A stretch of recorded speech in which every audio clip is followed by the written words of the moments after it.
Silence is not weakness, it's a strategy.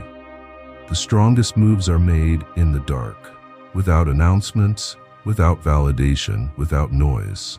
Right now, while others post their struggles and chase sympathy, you're choosing the quiet path. Not because you're hiding, but because you're building, rebuilding. You're not here to explain yourself. You're not here to be understood. You're here to rise on your own terms. This isn't about isolation. This is about power, control, discipline. The kind of silence that transforms not just your mind, but your entire life. So if you're done talking and ready to turn your pain into precision, these 10 rules will show you how to rebuild in silence and come back stronger than they ever imagined. Rule number 1, stare directly at the damage. When pain comes, the instinct is to run, distract, escape, hide behind work, people, substances, scrolling, anything to avoid facing the burn. But Cleanthes, an early Stoic, taught that the wise man walks straight through what others dodge. You must look directly at the thing that broke you. If your heart is shattered, don't pretend to be over it. Feel it. If your business failed, don't sugarcoat it. Accept it. This is where your mind begins its transformation. Not by avoiding pain, but by confronting it without flinching. Write it down. Say it out loud. I was betrayed. I was abandoned. I lost something I loved. That truth, however sharp, is the only path to clarity. Most never heal because they lie to themselves about what hurt them. But you stare at the wound until it reveals the lesson. The reality is that it will strive to defeat you. Just move on, it will whisper to you. It's not that serious, it will reply to you. But that is the case. Your decisions, your attitude, your anxieties, and your future are all influenced by that instant, which is still someplace within you. It is the moment that changed you. Stoic philosophy does not preach denial. Confrontation with bravery is a lesson of this. You have control over your mind, not over the events that occur outside of it, as Marcus Aurelius wrote. Make this a reality, and you will discover your strength. Your power will begin to emerge as you confront the wreckage. There is a reason why your mind keeps playing back that particular moment over and over again. It has not yet completed processing it. Therefore, you should quit acting as if it is irrelevant. To bring it into the light, pull it. Think back to the conversation, the breakdown, and the silence that came immediately after it. Take a look at the feelings. Enjoy them to the fullest. Be a witness to them rather than filtering them. This is not an act of self-pity. This is an example of self-respect. You show respect for yourself by being forthright about the things that have broken you, mostly due to the fact that this is the only method you can ever learn how to rebuild in actuality. Due to the fact that they have never examined the fracture, the majority of people continue to break in the same area over and over again. The ancient Greek philosopher Seneca is credited as saying, "A man who suffers before it is necessary suffers more than is necessary." However, the opposite is also true. A man who refuses to suffer when it is required may ultimately find himself in a confined position, holding on to a false sense of healing, numbness that has trapped them, cycles that keep us trapped.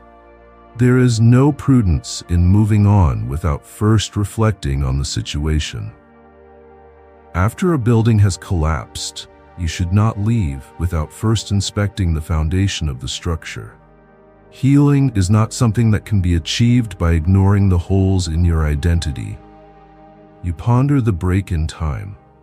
You inquire, what aspect of me was excessively gentle? In what ways was I oblivious? Is there something that I should have guarded but instead gave away? You are about to undergo an emotional autopsy, extremely icy, truthful, and fearless. That version of you that was harmed was not weak. Rather, it was untrained. This is what you will find out. What makes the difference is that, is this the ache that you are experiencing? You are being initiated into something that is more powerful, more incisive, and more wise. In that case, let the wound speak. Allow the agony to reverberate through you until it teaches you something from the experience. In the event that you comprehend it to the point where you no longer fear it, don't try to numb it, not to narrate over it, please. Refrain from rushing past it. Observe it for yourself. It is all of it. Also, you should say, now I know. Rule number 2, don't trust your feelings in the fire. When you're broken, your feelings are not facts. They're flames. Hot, overwhelming, chaotic. You'll feel like it's always going to be this way. Like the pain will never end. Like you're not strong enough to survive it. But Marcus Aurelius reminds us, you have power over your mind, not outside events. Realize this, and you will find strength. Your emotions are temporary passengers. Your values are the compass. Anchor yourself in what you know, not what you feel. Do you feel like giving up? Good. That means you're close to something that matters. Do you feel like no one cares? Then care for yourself twice as much. Build your actions on discipline, not emotion. Let your principles guide you through the flames, because when the fire dies down, only the strong structure survives. Because there will be a strike of fire, a burst of emotion will occur. It is going to scream in a determined manner, "Fix it now." Please make a statement. You're coming up short. On the other hand, the majority of emotional responses are little more than smoke. The truth is not hidden from you. In the midst of feelings of sadness, loss, or humiliation, your emotions will scream for impulsive answers, such as lashing out, spiraling out of control, or giving up. It is not what happens to you that matters. What matters is how you react to it, Epictetus is quoted as saying. In addition, your responses are never neutral whatsoever. Either they bring you closer to stability, or they draw you deeper into the storm in the opposite direction. Because of this, you do not put your faith in feeling in its most raw form. It is not because it is malicious, rather, it is because it has not yet lowered its temperature. Try to picture yourself inside a building that is on fire. Because of the heat, your vision is distorted. You are unable to think more clearly. Take a moment to picture yourself attempting to reconstruct your life while you are still choking on smoke. In other words, this is what it is like when you make decisions based on the emotional fire that is within you. Now hold on. Inhale deeply. Now pause. Please allow the initial flare to pass. Emotions are similar to waves in that they gradually increase, then crash, and finally decrease. Instead of being sucked under, it is your responsibility to observe them.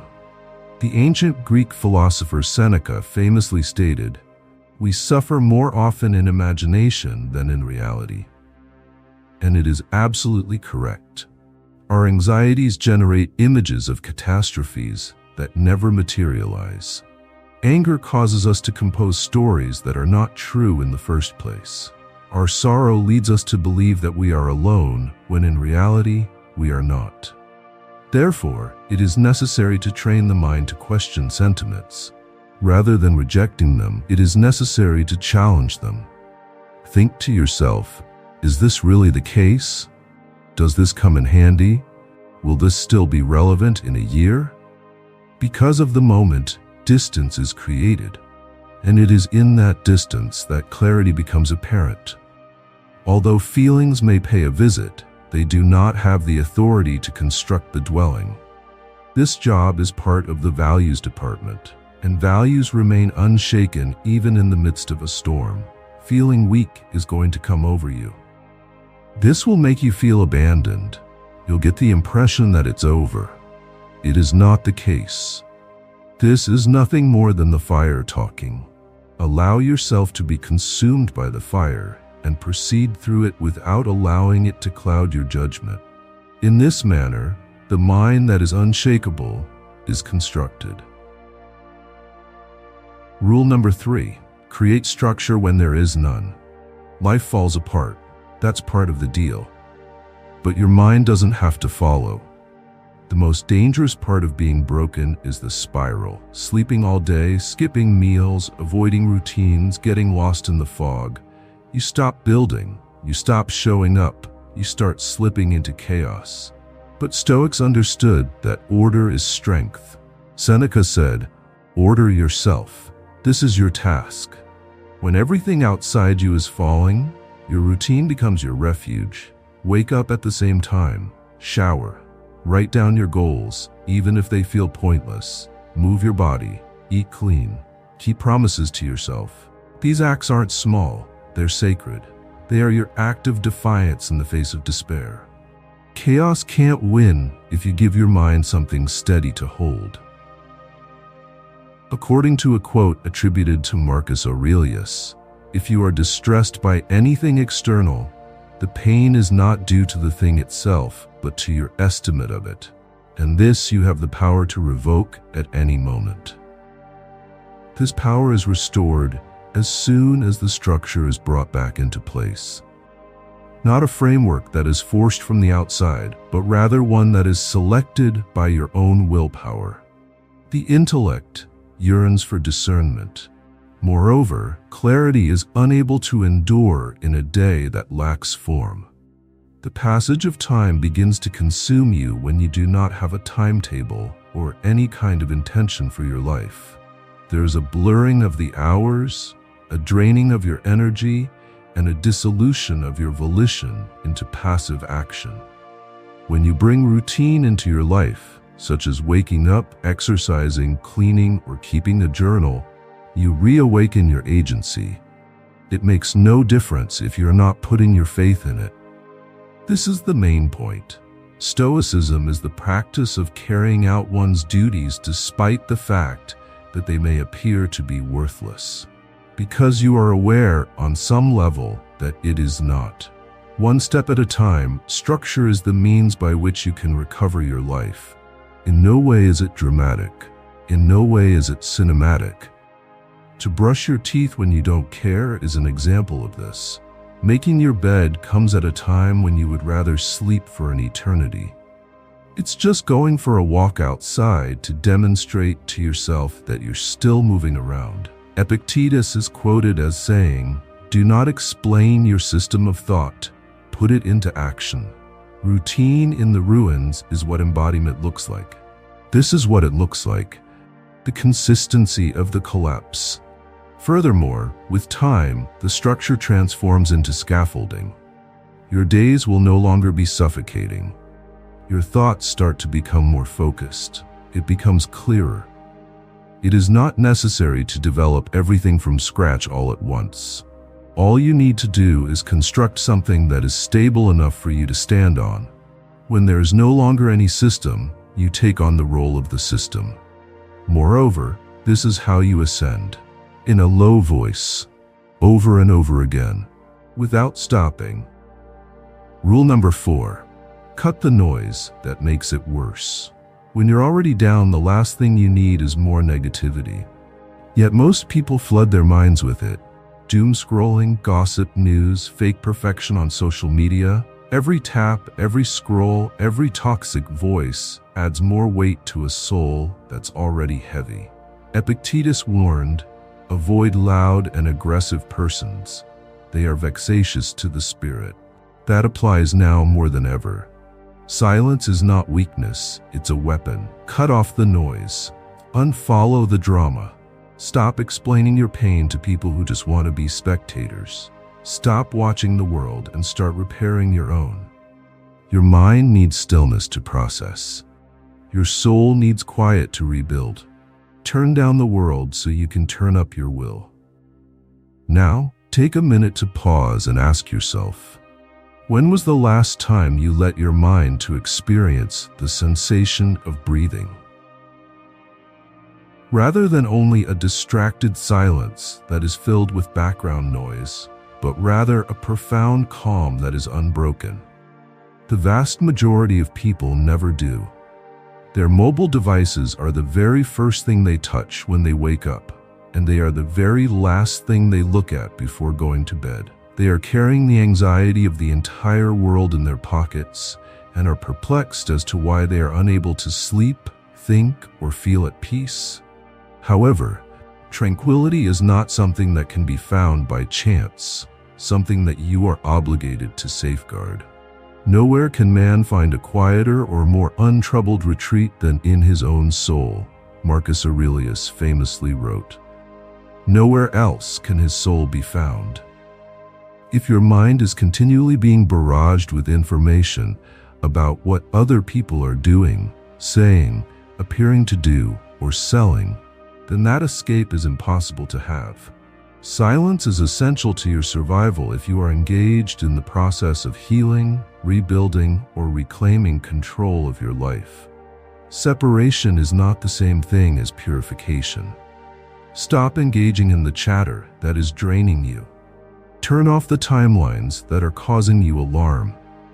Stop listening to the voices that make your spirit feel like it's too tiny, as well as refrain from accessing apps that convert your wounds into a source of fun for other people. The ancient Greek philosopher Seneca cautioned us that we suffer more in imagination than in reality. It is not the actual circumstances that are causing us to suffer emotional agony. Rather, it is the additional noise that we let into our lives. This is a comparison. It was a complete mess. Continual input from those who have no place in your own journey and who are not a part of it.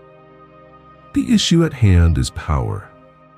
When you take steps to reduce the amount of noise, your inner power will become more audible. The more tranquil the environment becomes, the more distinct your instincts become. At that point, the true change would start. When you stop performing for the outside world and begin to listen to what your inner voice is telling you. Therefore, you should refrain from telling individuals who are uninterested in your fall from grace. Give up listening to voices that have never been able to assist you rise. Rather than that, opt for silence. Pick your own company. You should select the mental space that is characterized by clarity and the beginnings of tranquility.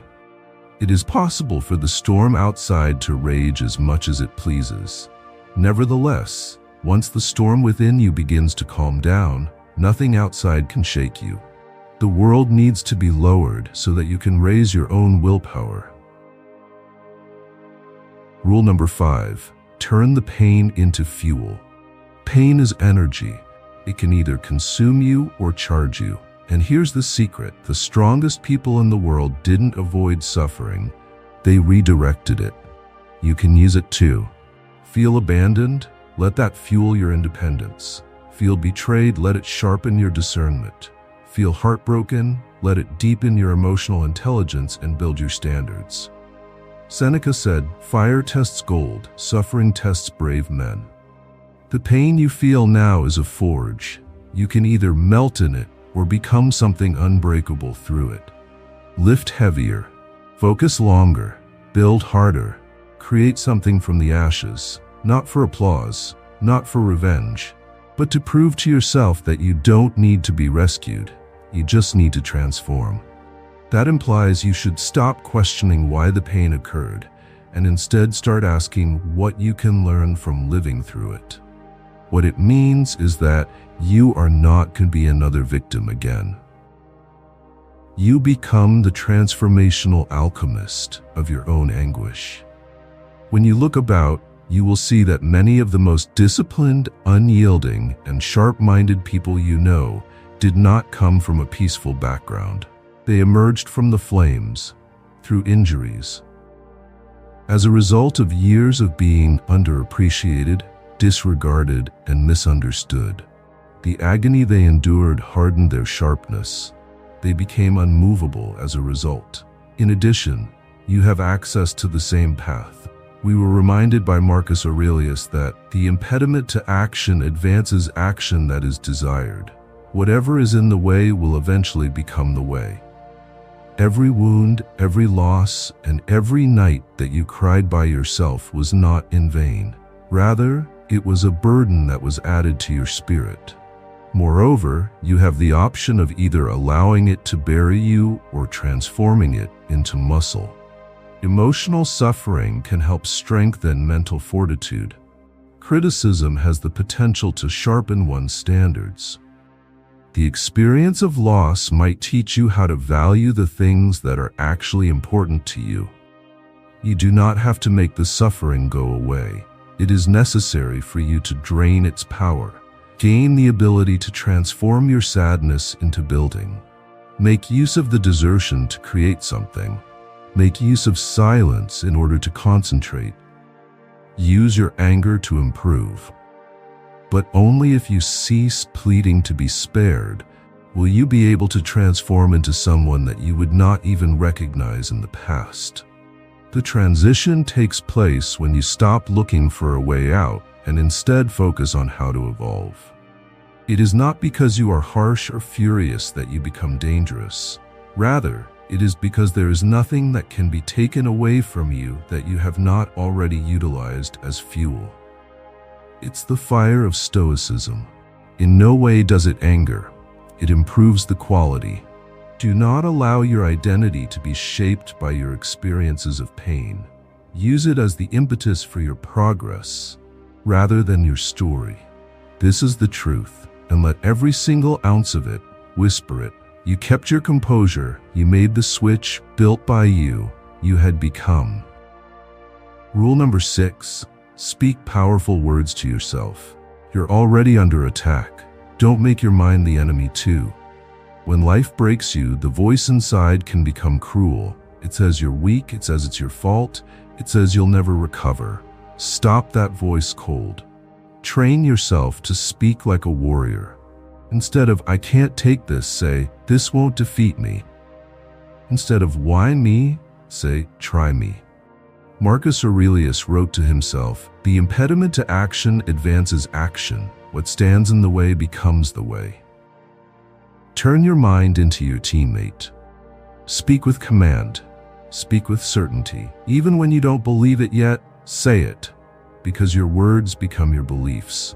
Your beliefs become your strength. Not only are you surviving, but you are also retraining the entire mental battlefield that you are inhabiting. They are not simply sentences. They are blueprints.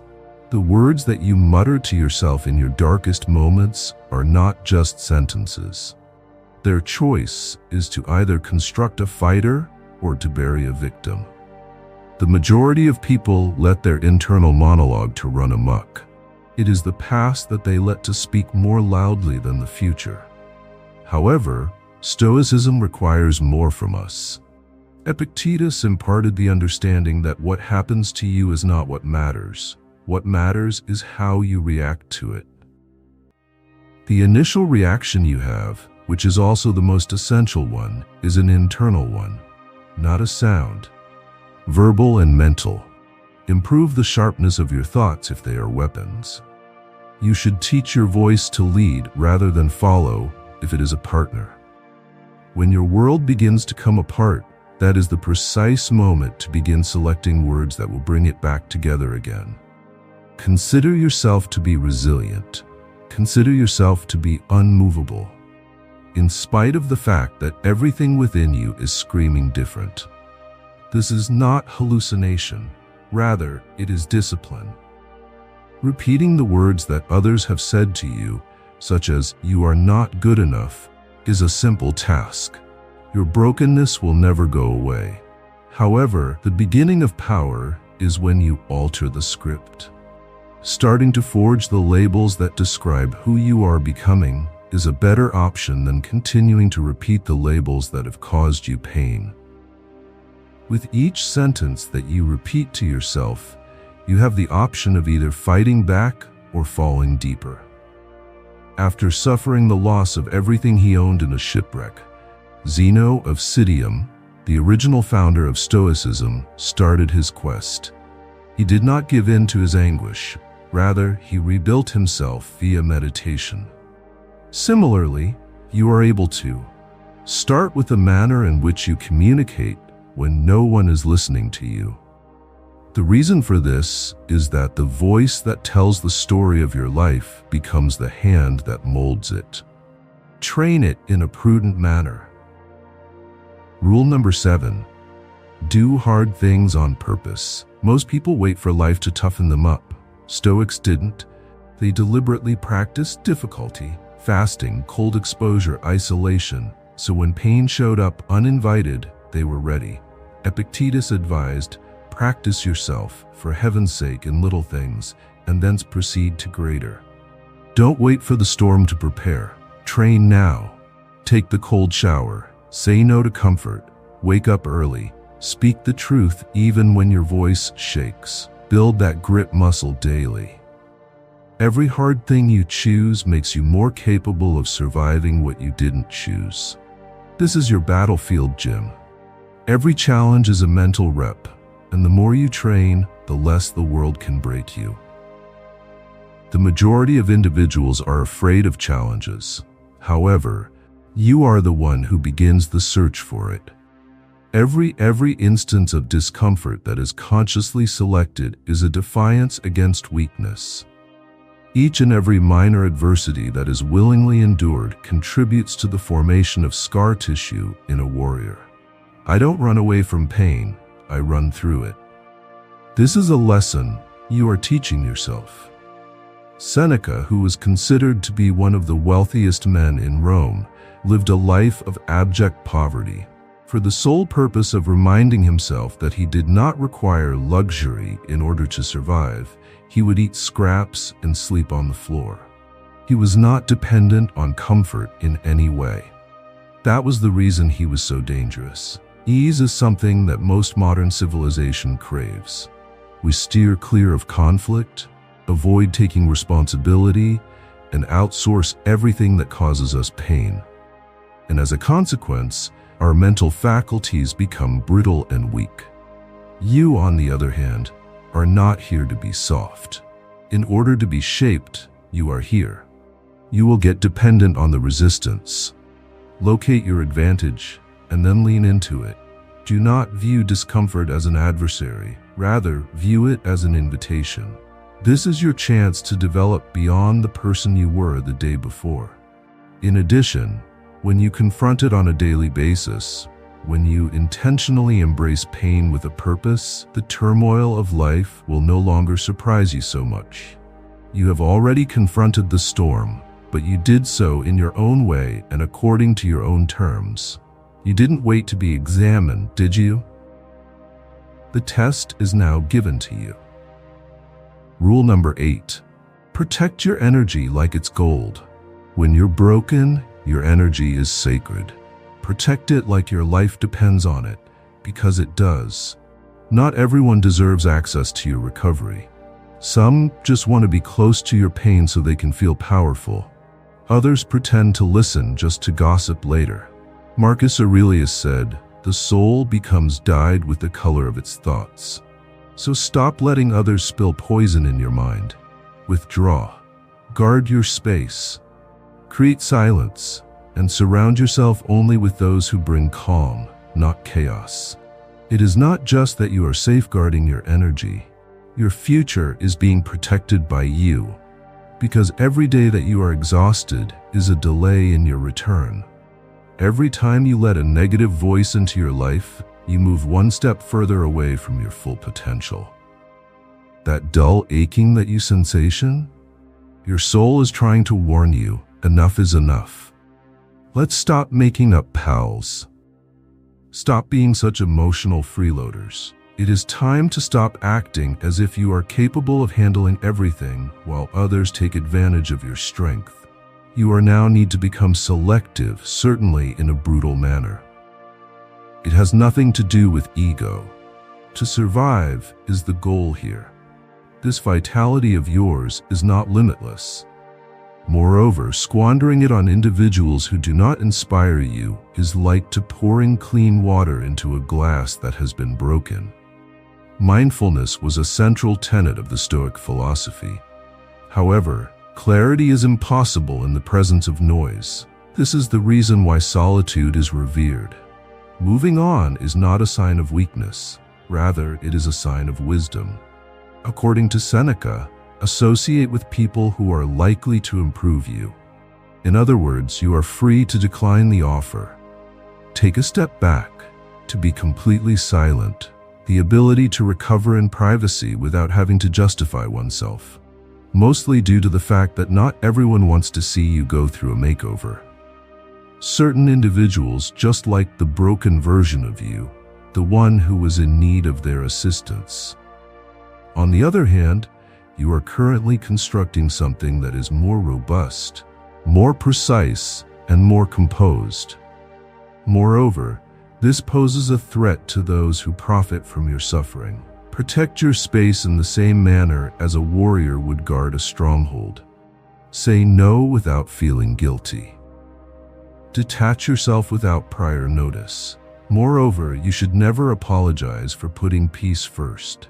Energy is invaluable. Spend it in a sensible manner. Rule number 9. Find your stillness amid chaos.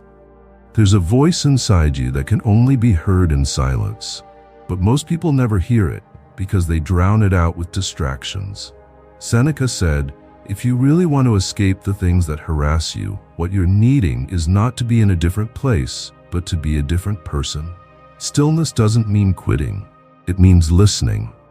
Sit alone, no music, no noise, just a pen, a journal, and your thoughts. Let them speak.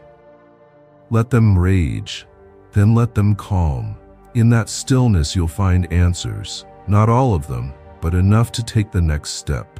Your strength isn't always built in motion. Sometimes it's forged in the quiet. The world that thrives on disorder is a place where stillness may be a weapon. Overstimulated and undernourished is the modern mind state of affairs. Scrolling, swiping, binging, and responding are all ways in which we ingest noise like a narcotic. However, none of that is able to shed light. There is no way that can heal wounds.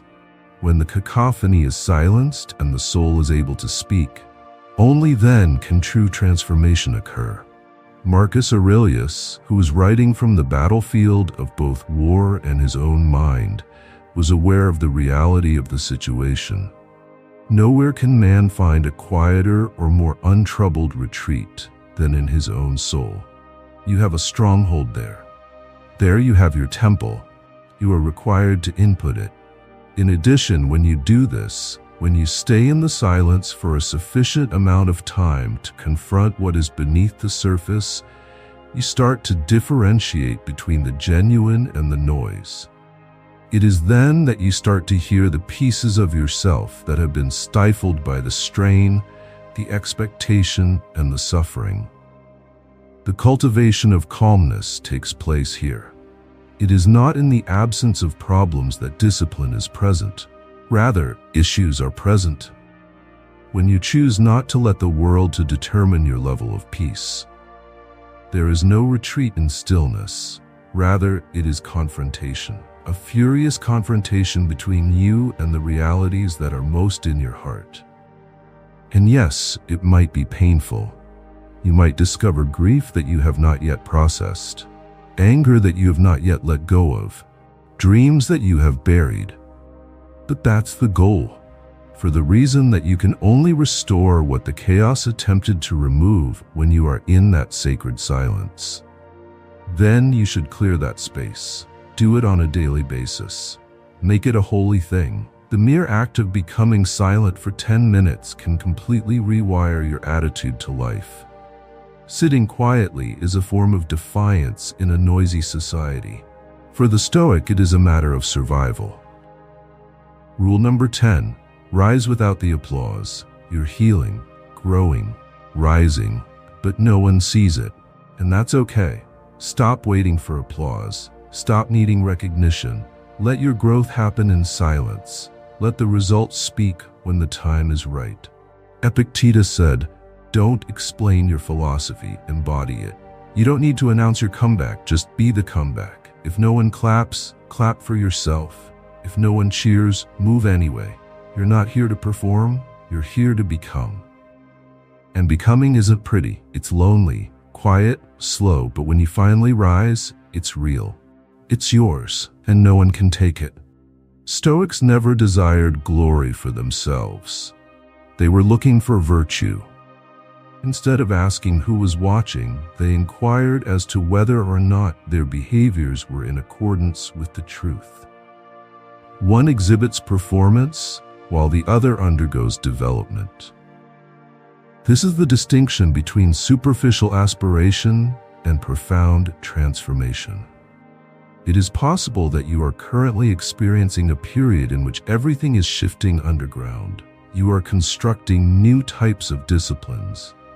You are overcoming long-standing norms. Even if you are now standing more upright, breathing more deeply, and thinking more clearly, no one is applauding you. It's possible that they won't even notice it at all. This is due to the fact that genuine development begins within. The roots of the tree dig deep into the ground before the tree ever breaks the ground. At this point, you are in the stage, and that is not a sign of weakness. All of that is preparation. A quote attributed to Seneca states that the man who is poor is not the man who has too little, but the man who craves more. Let that be used to praise. When you feel the need for approval from others, you will constantly feel empty inside. However, the moment you come to the realization that your labor, your effort, and your integrity are sufficient, you will find that you have grown wealthy on the inside. Through your unassuming perseverance, you are constructing something that praise could never accomplish: self-respect. The kind of power that is not noticeable to others and does not require an audience because it was never about them. This was all about you. The manner in which you maintained your composure while things were difficult. When it didn't seem like it was worth it, the way you continued to do it.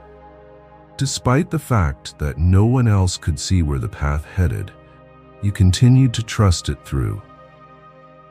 You are able to rise with ownership when you do so without receiving acclaim. In addition, when you do finally achieve success, it will not be a result of chance. Rather, it will be the result of purposeful, unwavering labor that you have done in private settings. The noise should not be used to measure progress. Take into account its personality.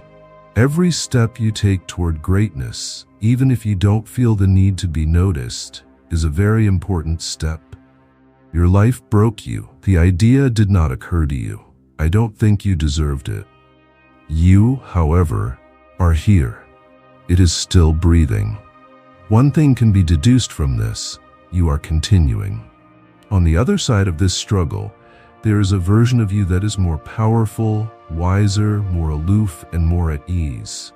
Is the individual who does not have to provide any evidence, the one who is able to calmly walk through a storm while holding it captive in his chest.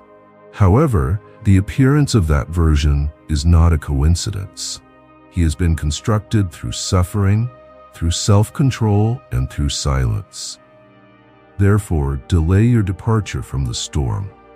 Employ it. So let it to mold you. Allow it to remove the areas that were lacking in strength. You should allow it to compel you to construct a mentality that does not scream out for affirmation or want to be comforted. Not everyone will be able to comprehend what you are saying. You have come to this place to develop into someone who even you respect. Then you should stand up. Maintain a lofty stance. Forward your face.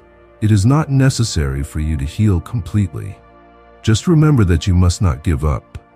Every scar that you may have is a lesson. Each and every cry was evidence that you felt profoundly.